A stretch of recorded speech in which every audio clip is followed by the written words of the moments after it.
obviously the next progression then was to go global instead of just teaching people in Sydney.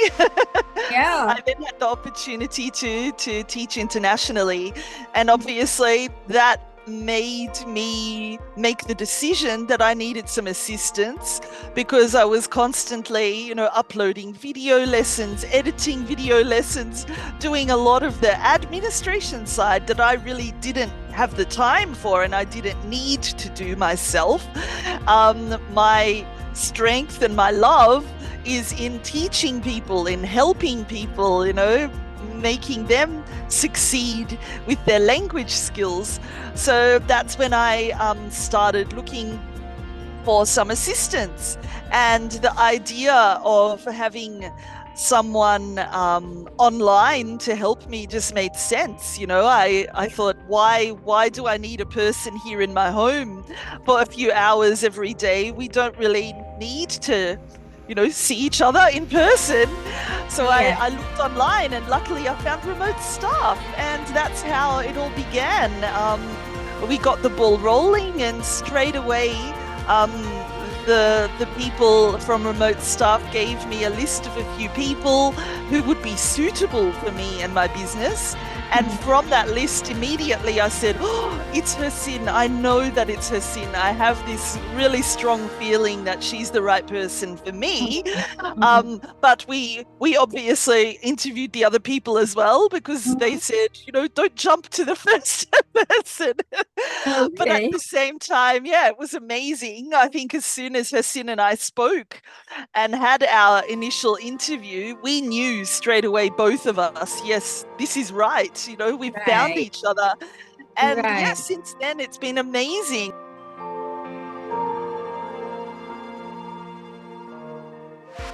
Since then, it's been amazing. I mean, I spent a fair bit of time in the first few months training her and teaching her new software that I use every day for my teaching business, and really helping her become confident in her language skills as well, in her communication.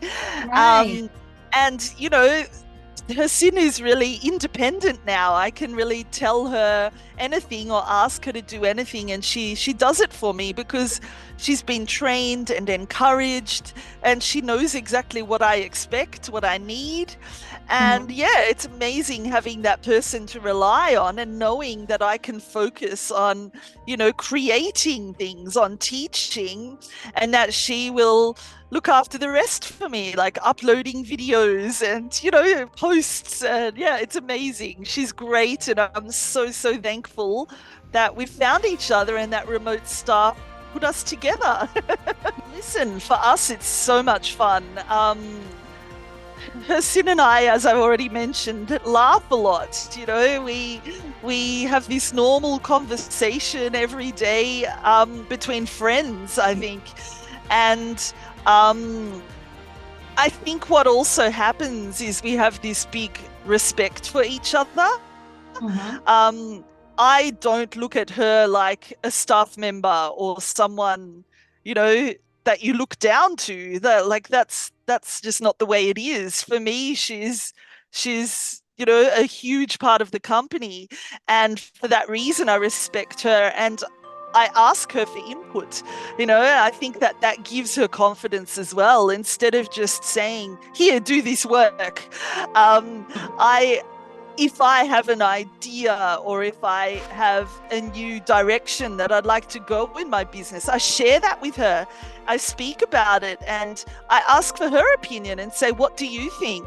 And I think that Yeah. that really builds her confidence and allows her to really feel part of the business and part of the growth. She's not just someone who gets work thrown at her, she's someone whose opinion is valued and who wants to make a contribution. And every day she says to me, I'm so grateful to be working together, and I'm so excited for our future and for all of our plans and the projects we're working on. So I can really see that commitment from her side.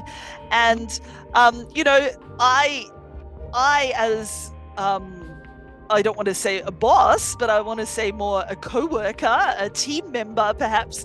I not only encourage her, but I also congratulate her a lot and reward her. So, whenever there's a public holiday in Australia, my idea is if I don't work, she doesn't work. So I always make sure that if I have a holiday or if there's a public holiday or even, if I'm sick or something, Mhm. I give her that time off, but she gets paid. So Mm, I think wow. that that's a lovely little reward that I give her because she works so hard. And, if she needs time off or she has a meeting or something, I gladly give her that time because she's good to me. She works hard for me. She Mhm. deserves to have that time as well. Mhm.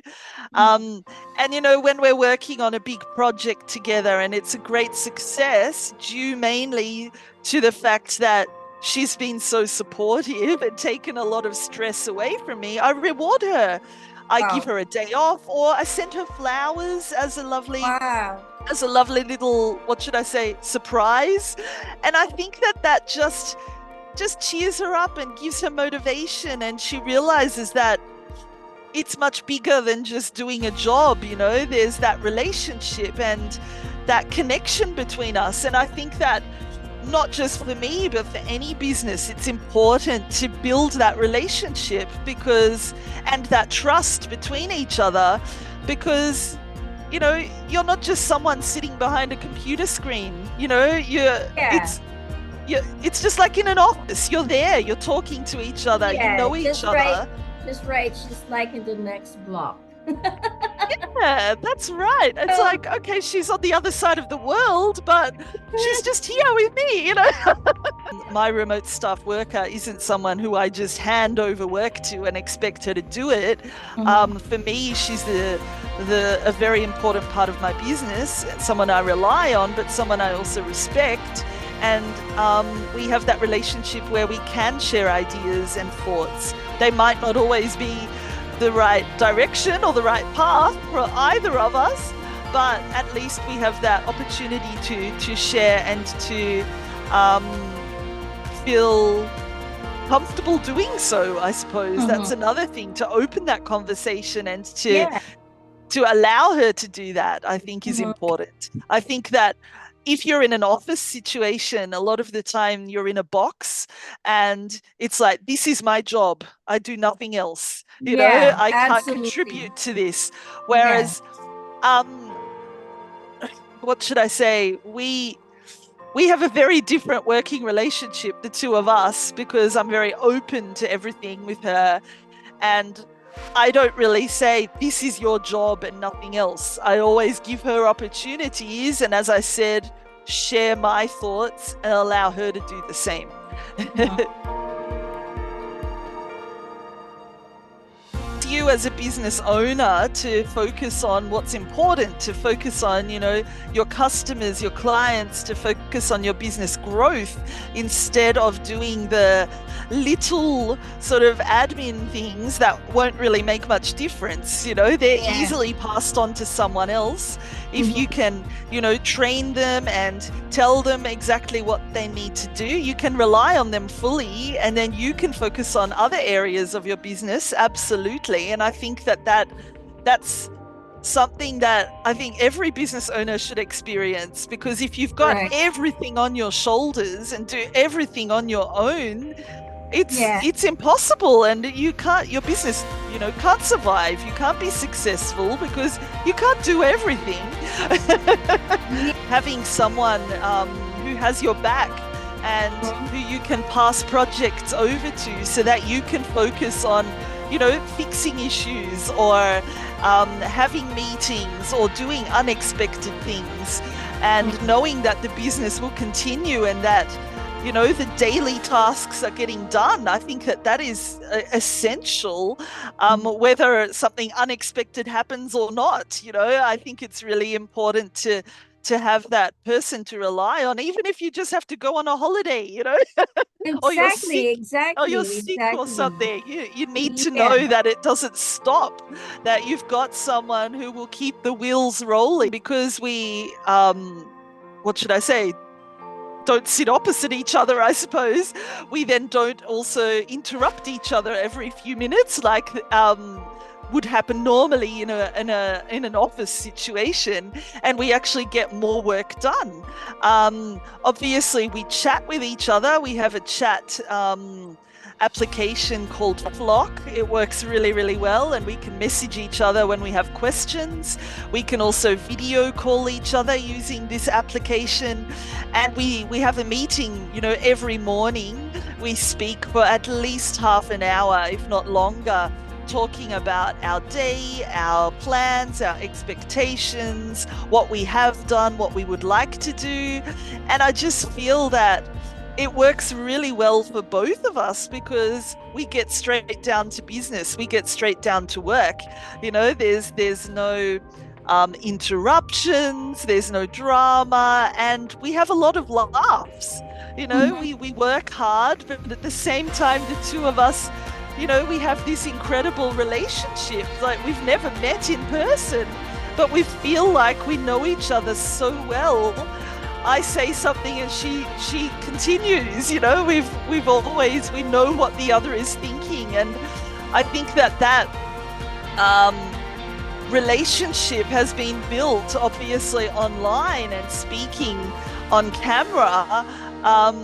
It's even stronger, I think, than if we were in person, because what should I say? You don't have the distractions. You don't have a lot of that small talk There's that focus. happens every day. Exactly. There's a purpose. Exactly right. Mhm. Exactly right. So yeah, I think it's an amazing way to work. And if, as a small business owner, obviously when you only have a handful of staff, it's definitely the way to go because the work gets done, but at the Yeah. same time we have fun doing it, and we can still be in contact with each other, but there's purpose behind it. So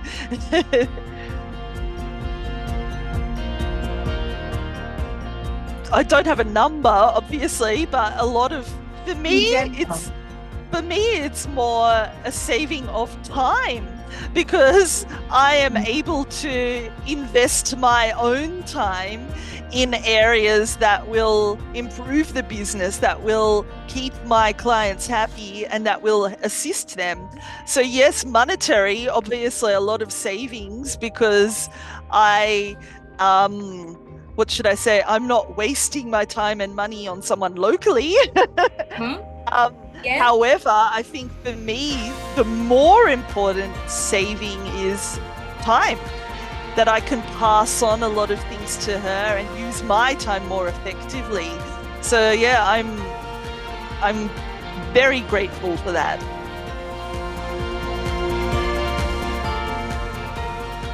The number one thing that I can say is that you have a commitment with remote staff workers. They are fully, 150% committed to their job, to making your business a success, and to really helping you as much as possible. Whereas I think locally, I have always had the problem that what should I say? Local workers seem to look at it as just a casual part-time thing until they find something Oh, better. And so you invest so much time and money training them and getting them where you need. And then they're like, see you later, I'm going somewhere else. And they oh take yeah. all the lovely skills that you've taught them, and someone else benefits from that. And that's fine. That's the way the world goes. That's the way business goes. But I've just found that with remote staff and with my lovely virtual assistant, especially, I've found that there's this commitment and this passion that I haven't seen with anyone locally that Mm-hmm. I've had contact with. So Mm-hmm. for me, that's the number one thing there, really, the fact that you've got someone, you can rely on them, and I'm happy to invest my time and money training and offering assistance because I know she'll be with me long term. 100%, of course. If I were to to hire someone locally, I'd probably be paying 3 times more or 4 times more in certain situations. So absolutely, much more cost effective, which as a small business owner, I think is a really important thing to realize, because you have, um, what should I say, a certain budget that you can spend on your weekly wage or your monthly wage. Um, which means if you have a wonderful, reliable remote staff worker, um, you've got more hours from them. So, if I would maybe only have, 5 hours a week from a local person, plus all the stress and drama. Whereas through remote staff, we've got 25, 30 hours a week together, and all the stress is taken away. So I get more done, she gets more done, and my business benefits. Absolutely.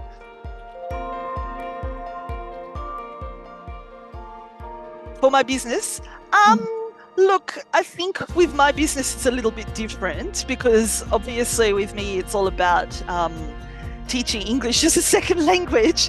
So that's very specific, and not what should I say? Not everyone has skills or experience or knowledge in that area. So I don't obviously ask my remote staff member for advice in that area. However, what we do together is we do a lot of training, a lot of business training. So we've done a lot of courses, online courses together in what should I say, marketing and sales, and a lot of courses together in creating courses in an online environment. So we're learning together a lot of things like that. So what we then do is we do the training, the course together, and then we throw our ideas around. We have conversation afterwards about what did we learn, what was interesting, what would work for us. And that's, I think, amazing, because I'm not on my own. I'm not on my own learning something. I actually give Hassin the opportunity to learn the same thing, and then I can speak with someone about my ideas instead of keeping them all to myself. It really helps me to build, what should I say, to build my map of what I'd like to build and where I'd like to go, because I can share that and communicate that with someone, and it helps me solidify those ideas and put the steps together. And a lot of the what should I say, the interpretation that Hassin has had through the training I've given her and the courses we've done together, she's seen something differently to the way I've seen something. So it's allowed me to then think more deeply about it, and to maybe revisit that area and to learn it again. And yeah, I mean, we've done this for 3 years now, and we've both done a lot of learning, and now we're really seeing the results. We've put together such an amazing plan, and we're working step by step towards achieving that and to building that out. And that's where it's exciting, because not only can I share my ideas with her and we learn together, but she feels that she's really part of the big picture, and that she's helping me build this amazing learning experience, I suppose.